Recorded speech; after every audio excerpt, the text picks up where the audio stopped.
बिस्मिल्लाहिर्रहमानिर्रहीम। जो स्टूडेंट्स, आज का जो हमारा टॉपिक है वो सेकंड चैप्टर से है 2.4 एक्सरसाइज, जिसको जो है क्वेश्चन नंबर 1 और इसका फर्स्ट पार्ट जो है जो हम करने लगे हैं, सॉल्व करने लगे हैं। अच्छा देखिए, इसका तरीक़ाकार क्या होगा, सॉल्व क्वेश्चन कैसे सॉल्व करना है। सबसे पहले हमने जो है वो नोट करना है कि हमें जो पावर गिवन है, एक्सपोनेंट गिवन है, उसके डिनोमिनेटर में क्या है। यानी यहाँ अगर मैं ऑब्ज़र्व करूँ डिनोमिनेटर में 3 है, ठीक है। तो मैं कोशिश करूँगा कि कोई ऐसा नंबर लेके आऊँ जिसकी पावर 3 बने, लेकिन यहाँ थोड़ा पॉसिबल नहीं है। ये जो आपको नंबर गिवन है, बेसिकली ये नंबर जो है अगर हम इसकी फैक्टराइजेशन वगैरह कर लेते हैं या कुछ ऐसे करते हैं, प्राइम फैक्टराइजेशन कर लेते हैं, तो ये हमारे पास जो है वो 3 raised to power 5 जो है वो बनता है 243। तो इसलिए हम इसको लिखते हैं 3 raised to power 5 whole raise पर -2/3 मल्टीपल ये 32 है। ये हम जानते हैं कि ये अगर हम 2 की पावर 5 लिखें और होल रेज़ पावर है -1/5। मैंने 2 की पावर 5 लिखना प्रेफर क्यों किया, क्योंकि इसके डिनोमिनेटर में 5 था, तो ये 5 इसलिए ताकि 5 से क्या हो सके, कैंसिल हो सके। डिनोमिनेटर में हम आ जाते हैं, ये हमारे पास है 196। जब हम क्या करते हैं 196 की प्राइम फैक्टराइजेशन करते हैं, तो प्राइम फैक्टराइजेशन में देखें हमारे पास जो है जैसे 243 की भी आप प्राइम फैक्टराइजेशन कर सकते हैं। 196 की हम प्राइम फैक्टराइजेशन करें तो सबसे पहले देखिए हमारे पास क्या है 2, यानी यहाँ से हमारे पास है 9 2 18, 8 अगेन 2 पे क्या आ जाएगा हमारे पास 4 9, देन हमारे पास क्या आ जाएगा प्राइम नंबर से 7 पे, 7 7 49, 7 1 7 8।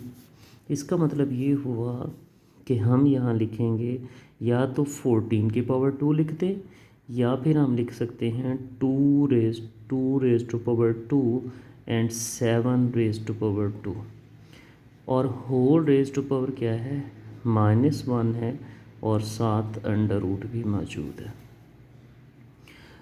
अब देखिए, इसको तो हम सॉल्व नहीं कर सकते, बट हमें पता है कि एक्सपोनेंट आपस में मल्टीपल हो जाएंगे। जब एक्सपोनेंट आपस में मल्टीपल होंगे तो ये हो जाएगा 3 raised to power 5 2 10/3 हो जाएगा।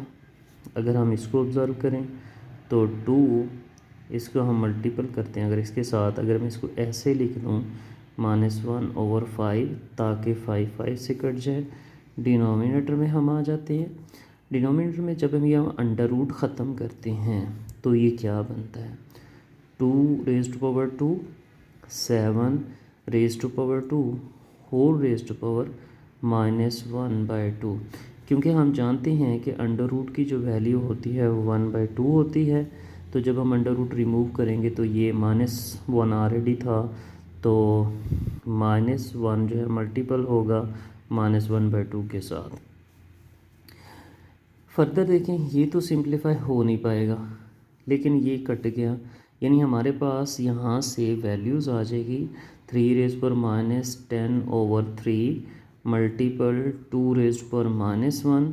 डिनोमिनेटर में देखें, इसको हम अंदर भेजते हैं तो ये बन जाएगा 2 raised to power 2 multiple -1/2 multiple 7 raised to power 2 multiple -1/2। इसका मतलब ये हुआ कि 2 2 से कट जाएगा, 2 हमारा मेन मकसद भी यही होता है कि किसी तरह से ये वैल्यूज़ जो हैं एक्सपोनेंट की कम से कम हों, सिंप्लीफाई हों। यानी रिमेनिंग हमारे पास क्या रह जाएगा 3 raised to power -10/3 multiple 2 raised to power -1। इसको एज इट इज़ मैं लिख रहा हूँ, उसका फ़ायदा क्या होगा, यहाँ से भी ये -1 रह गया मल्टीपल 7 raised to power -1। तो ये 2 raised to power -1 2 raised to power -1 से कट जाएगा, इसलिए मैंने इसको फर्दर पॉजिटिव नहीं बनाया। अब जाके मैं इसको क्या करता हूँ, पॉजिटिव बनाता हूँ। जब पॉजिटिव बनाएंगे तो 7 अबव शिफ्ट हो जाएगा, 3 जो है वो बिलो शिफ्ट हो जाएगा, तो ये 10/3 हो जाएगा। अब वैसे तो ये हमारा देखा जाए तो आंसर बन सकता है, लेकिन बुक में कोई थोड़ा सा आंसर जो है वो ज़रा इससे हट के दिया हुआ है। उसने क्या किया, यहाँ पर एक तरीका है कि हमारे पास ये जो 10 है और 3/3 हम इसको डिवाइड कर लेते हैं। ये हमारे पास बन जाएगा 3 3 ज़ा 9, रिमेनिंग हमारे पास 1। अगर मैं इसको देखूं तो ये मेरे पास बन जाएगा 3 होल नंबर 1/3, या इसको मैं ऐसे भी लिख सकता हूँ 3 + 1/3। तो यहाँ से 7 बाय हमारे पास क्या आ जाएगा, 3 हो जाएगा और मल्टीपल 3 1/3। मैं इसको ऐसा लिख सकता हूँ। बेस सेम है, एक्सपोनेंट ऐड करेंगे, यानी हम क्या करेंगे 3 + 1/3 अगर ऐड करें तो हमारे पास क्या आता है 10/3। ये भी ये तरीका है, ये इसको अंडरस्टैंड कर लें, ये इसको अंडरस्टैंड कर लें।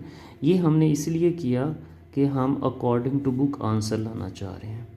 तो 3 हम जानते हैं 27 होता है, और ये 3 यहाँ आ जाएगा, ये हमें पता है, हम जानते हैं इंडेक्स में शिफ्ट हो जाएगा। तो अगर हम ऑब्ज़र्व करें तो हमारा आंसर जो है वो कुछ यूँ आता है अकॉर्डिंग टू बुक।